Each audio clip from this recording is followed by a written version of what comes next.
Welcome to another edition of Teach the Geek interviews. My name is Neil Thompson. I'm the founder of Teach the Geek. I work with technical professionals so they can present more effectively, especially in front of non-technical audiences. And you can learn more about that at teachthegeek.com. Teachthegeek.com. Again, that's teachthegeek.com. Today, my guest is Mona Ockenden. She's the CEO of Mona Moon Naturals, maker of products that are all natural with non-GMO ingredients. A civil engineering major, her corporate background was in operations and business development. So how did a civil engineer end up making natural deodorant? Smells fishy? Well, let's get some answers. Welcome to Teach the Geek interviews, Mona. Thank you. Happy to be here. So I mentioned that you studied civil engineering. Where did the motivation to study that come from? It actually came from my father. My father was an architect. He's a first generation born here in the U.S. Or actually not. I'm first generation born in the U.S. He emigrated from Egypt, and he was an architect who always wanted to be an engineer. And in Egypt and some other countries across the pond there, they you go to college based on whatever test scores are. So he didn't have test scores that allowed him to become an engineer, so he became an architect. So he was always my inspiration as a kid. I always palled around with him with projects he was working on, and I wanted to be an architect. And I did my first 2 years. I got my associate's degree in architecture and construction. But after that, the majority of my class, I wasn't sure if I wanted to stay in architecture or go into engineering. And the majority of my class actually transferred. I live here in Rochester, so we have Rochester Institute of Technology. They transferred right from our program right into the civil engineering technology program over there. So after a year gap of working in industry, I went back and finished up in civil engineering. So that's how that came about. Oh, okay. Your father's story is not one that I haven't, is one that I've heard before, actually. I've had previous guests from India and then one from Greece where they ended up studying what they studied because of a test that they had to take. And based on your Yes. score, then that's what you do. It's just so interesting that this one test is like basically determines your life. Yeah, And I mean, just you think about it, it's kind of like, I would think about it more like the SAT score or something, but I guess depending on your grades.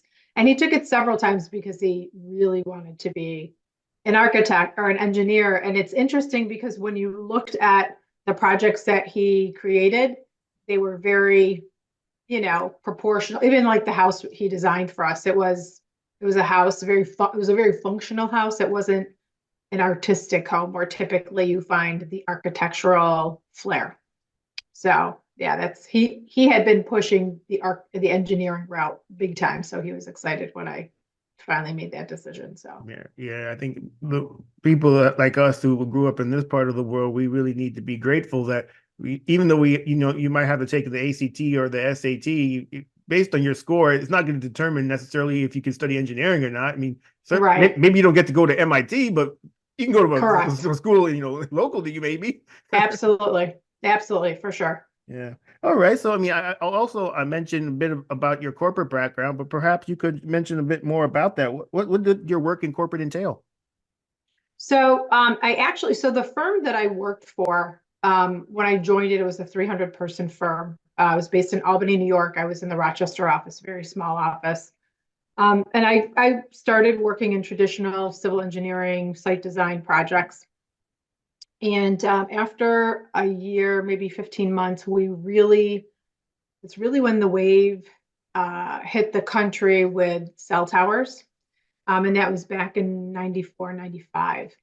And we as a firm had been hired. We were working for 9X Mobile at the time, which now is Verizon. It was one of the first generations of Verizon. And we were awarded a large project with Sprint, and that was in Erie and Niagara County, which is Buffalo, which is 45 minutes west of us. And with that project came the opportunity for me to transition and work in the wireless sector. And with that transition into wireless, that was more like a 13 or 14-year area of expertise I developed. And because the projects were small and quick, I quickly went from design to project management. And then slowly I started working with the partner who was doing business development. And unfortunately, he had passed away very quickly. And I kind of filled that role of business development for our division, which was really neat, I have to say. And I think that being an engineer, morphing into business on the business and sales side, it was very interesting. And it was advantageous being an engineer selling, because you can actually, you find out what the problem is, you can actually start discussing solutions at the initial when you're in the initial conversations with them. So I stayed in the business development role, bringing in new clients for us in the wireless sector.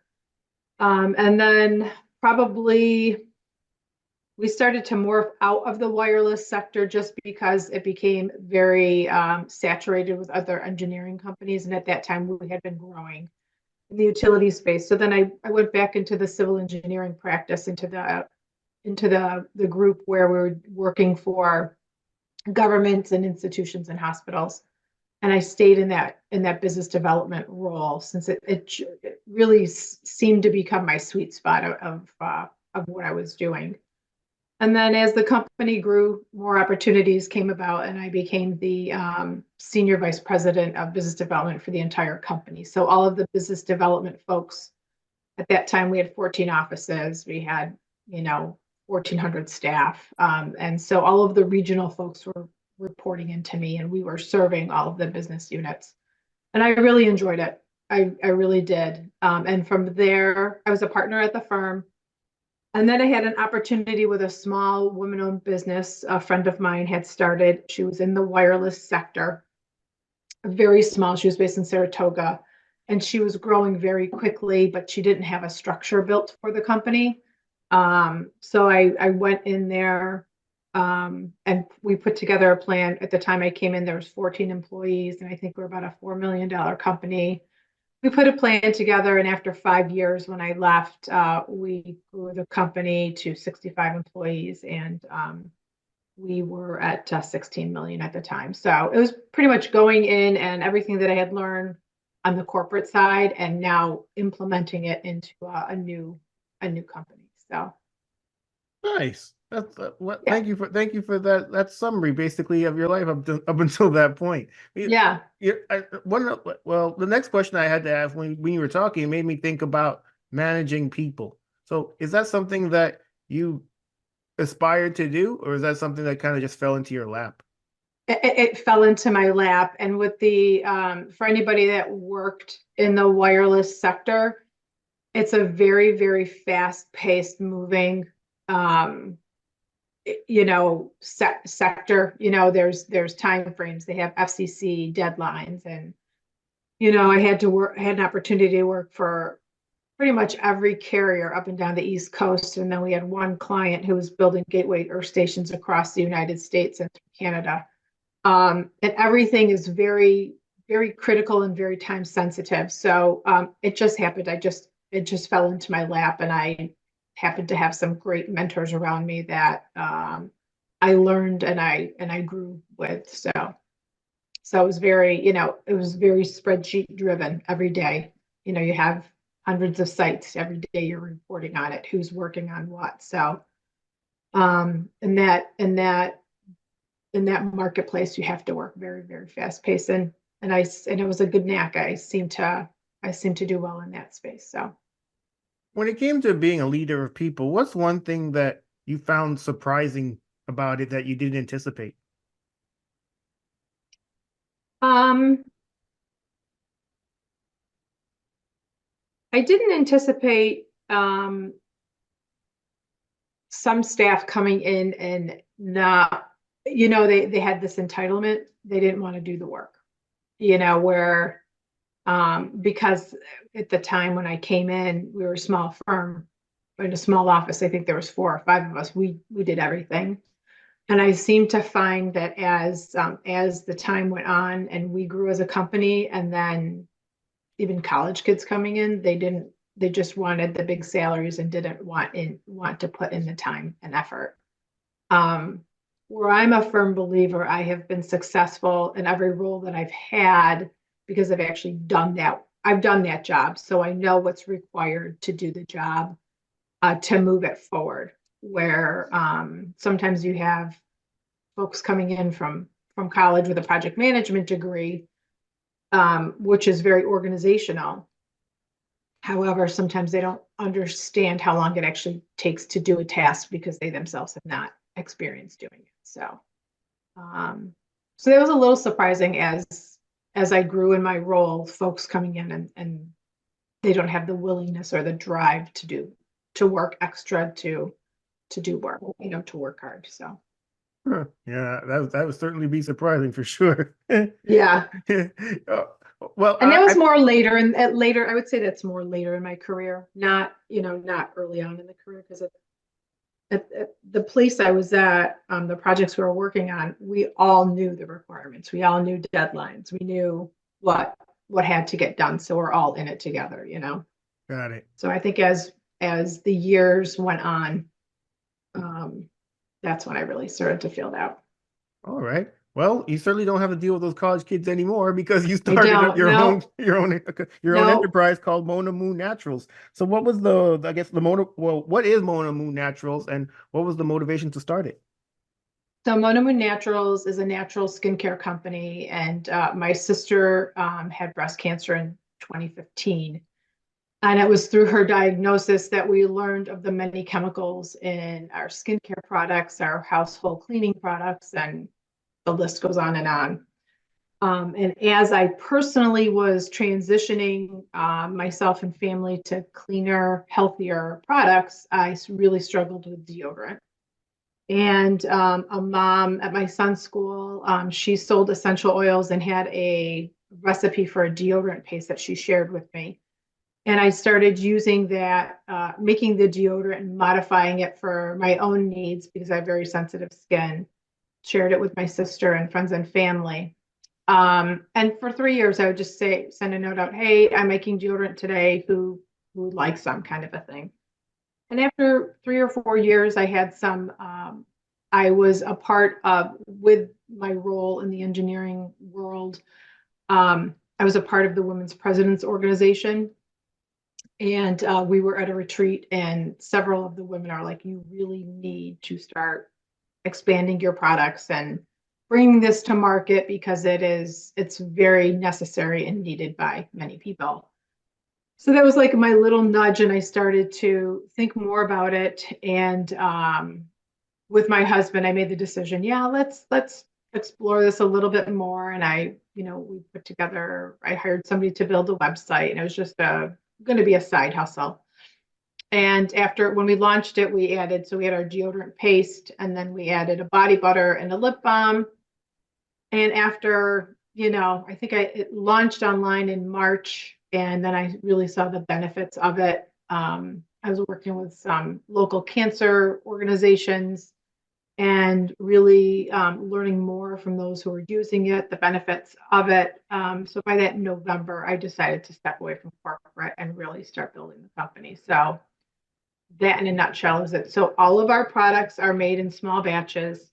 They are made with natural and clean ingredients that are recognizable. So whenever you pick up any one of our products and you read the back of the label, you know what it is, you can pronounce it. There isn't anything that you have to Google to see if it's safe to use. So we've grown from there. All right. For the people who are listening or watching our conversation, Mona, and they're thinking of making that switch from a corporate job to self-employment, what advice would you have for them? I would first say, really know what your plan is and why you want to do it.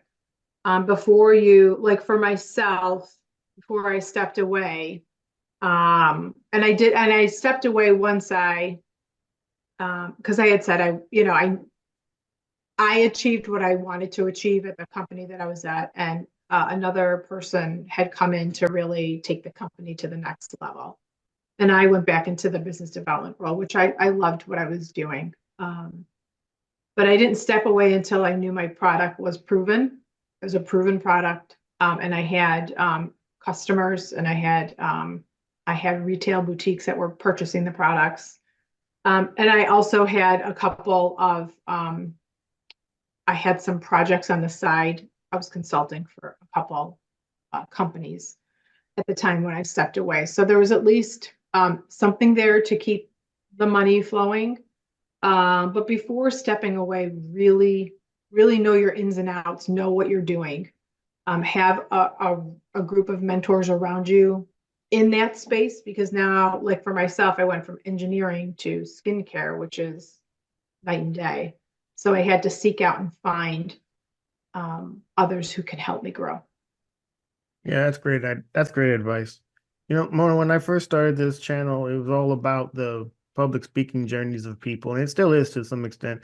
But I always enjoy hearing the career journeys of people too, like people like yourself, like you mentioned, engineering to skincare. I mean, that's not exactly a straight line, but here you are, and kudos to people like you who are willing to step away from, I guess, perhaps the more traditional path and forge a new Yeah. one. I think that's Yeah. great. Thank you.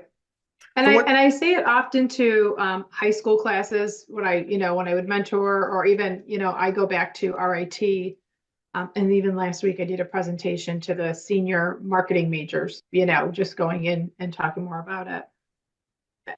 For me, the technical side, the engineering side, we are trained to solve challenges and problems.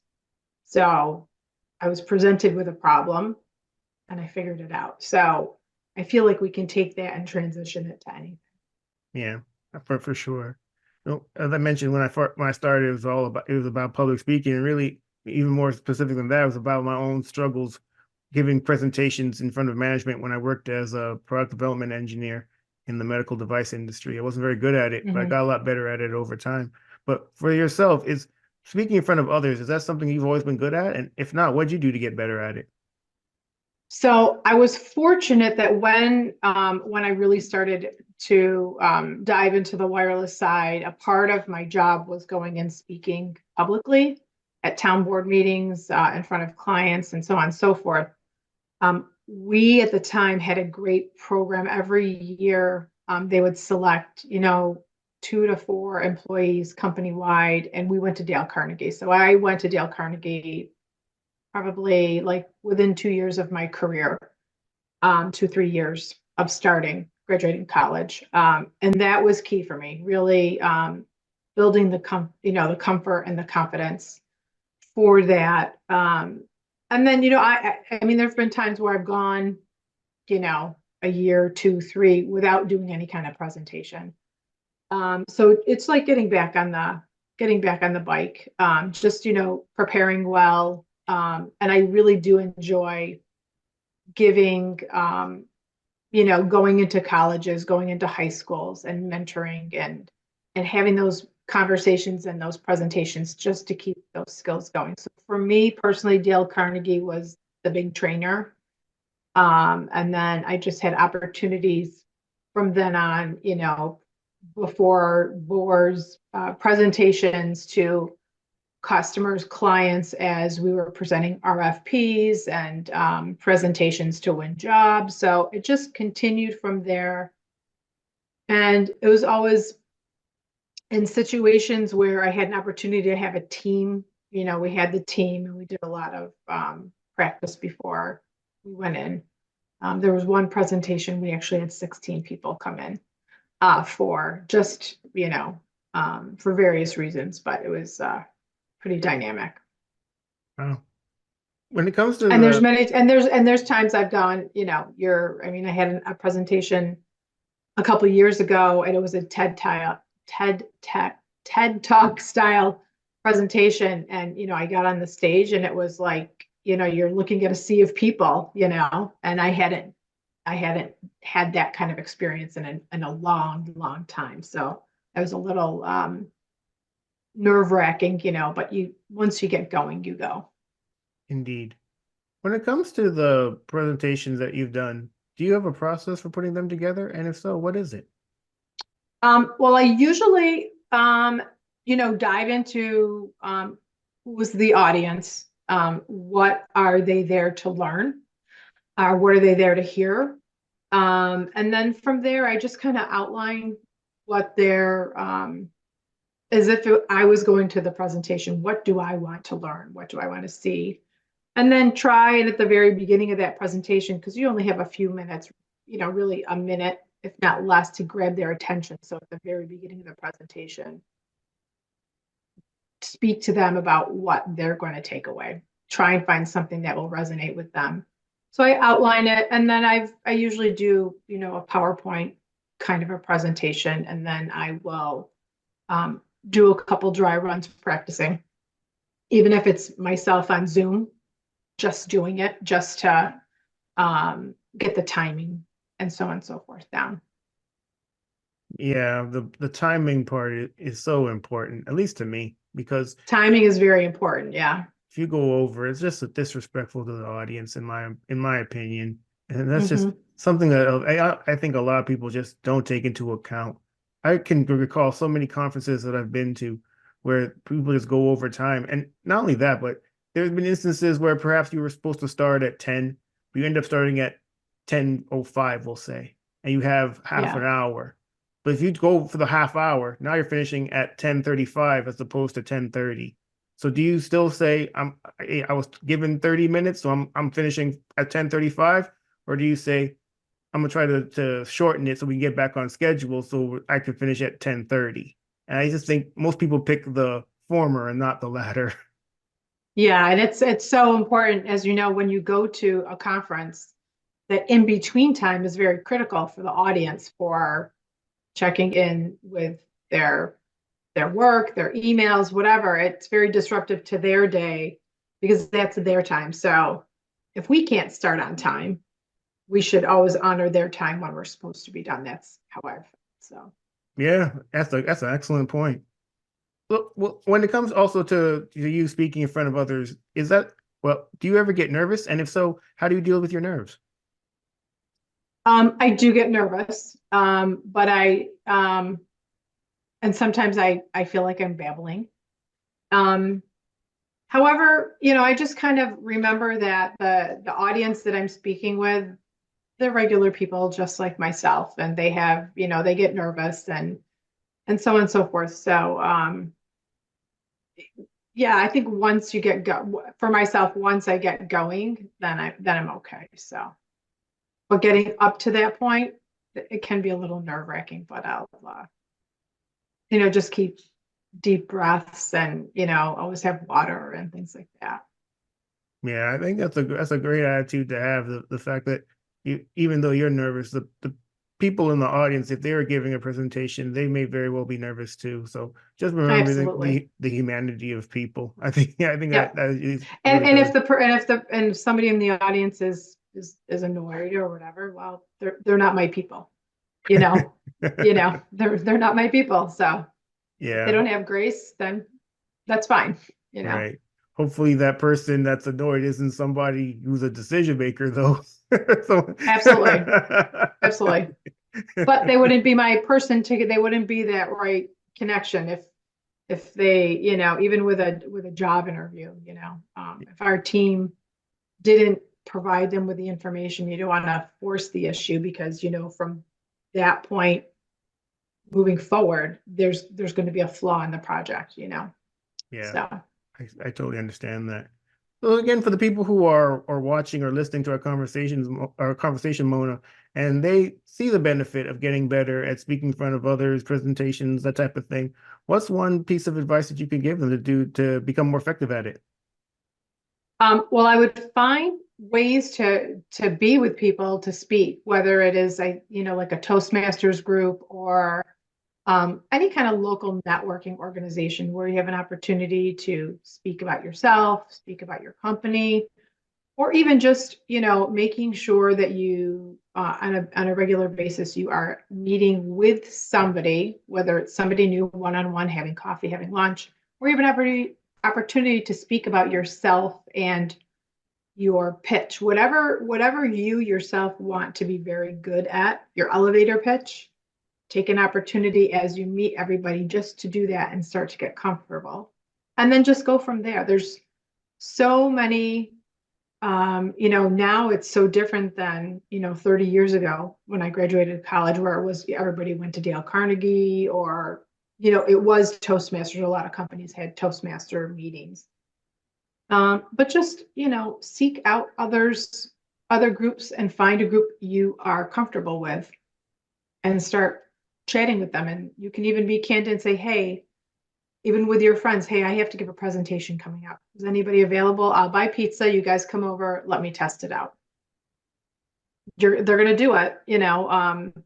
Unfortunately, when I went to school, I don't know about yourself, we didn't do any public speaking or anything, which I really wish they had in a part of our program, just so we would get more comfortable.